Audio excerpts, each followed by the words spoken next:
So it's the X-mill 500. We were gonna brand it Mode X5. We decided not to. So again, this was the first machine in the US that we've been using pretty much daily. Touch screen interface with your control software. It's very user friendly. Load your program, hit start. There's manual mode where you can jog the machine around if you want to. This screen has changed a little bit with a newer version control software. It has now a tool life monitoring system. Your calibration button, so it's automatically calibrated. You load a disc and a touch probe inside the machine, and it will go through an automatic calibration process. Cleaner, which turns on suction remotely from the machine. Open the collet, which releases a tool or grabs the tool. All your different tool numbers, so I can just hit T1 here, and it will go change. The tool.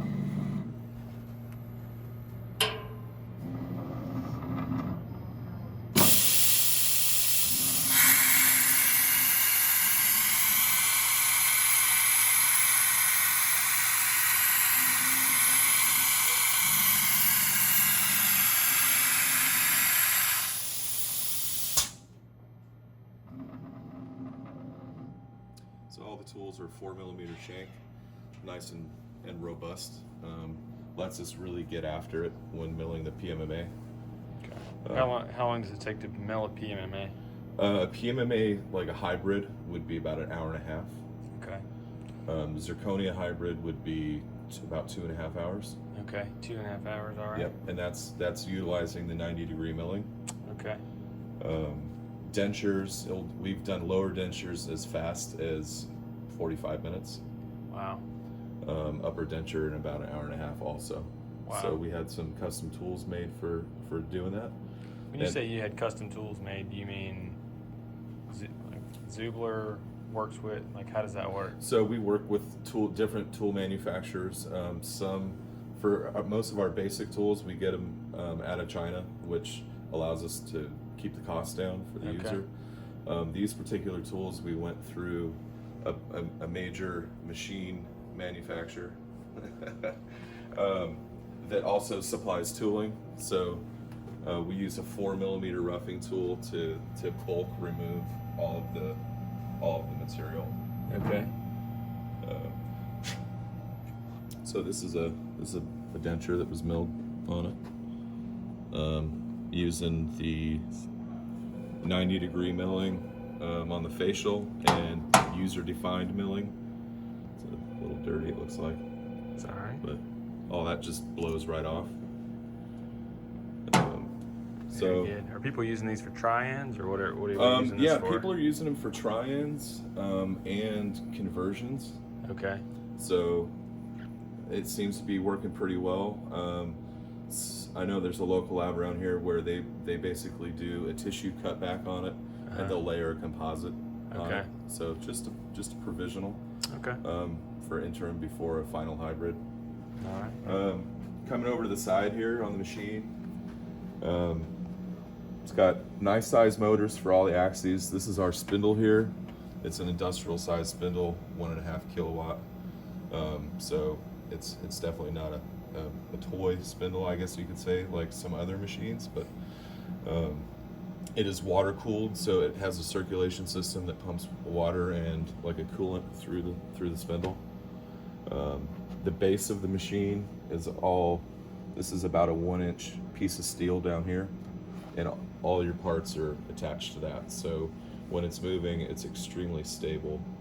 You don't see any vibration on the machine, anything like that, which allows us to really, increase our feed rates and stuff without having to worry about the integrity of the machine or how that might affect the outcome of your part.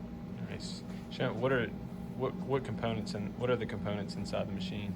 So these are Panasonic servo motors, or servo like amplifiers. So they power each axis. So there's 5 axes. There's 5 of those in here. This is a frequency converter for your spindle.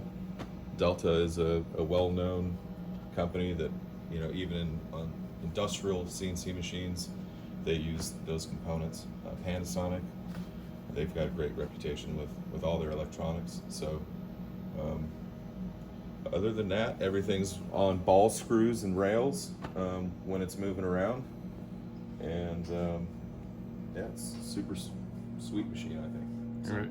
And you said the door, we can take the door, there's an option to take the door off, and then you guys have basically a piece of like plexiglass that sits in there. Yeah, it just sits right in here. That's just if you don't have room for the door to Every swing. machine comes with it. We have a milling center down in LaGrange that will have 10 by the end of this month. Okay. Of these machines, and they've put them side by side and taken the door off and used that plastic cover if the door, you know, space is an issue. So Thank you, sir. yep. The cabinet is an addition. I think it's like $600 Okay. if you want it freestanding. That's on wheels that can be lowered or brought down so that it's sitting on feet. Okay. We have a few customers that use it. You know, you can store your coolant tank and stuff down there. And then the suction just pulls out right at the base there. Yep, it comes from the bottom of the machine and goes back, and that can be hooked to a central suction system or an individual station. Well, what is this box? So this is the circulation for the spindle, the coolant. Okay. That has been updated to kind of like a chiller unit.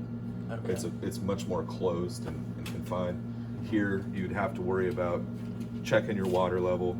The new unit we have shows the water level. It will alarm if the water level is low, but it's closed also, so you don't have any chance of it evaporating or anything like that.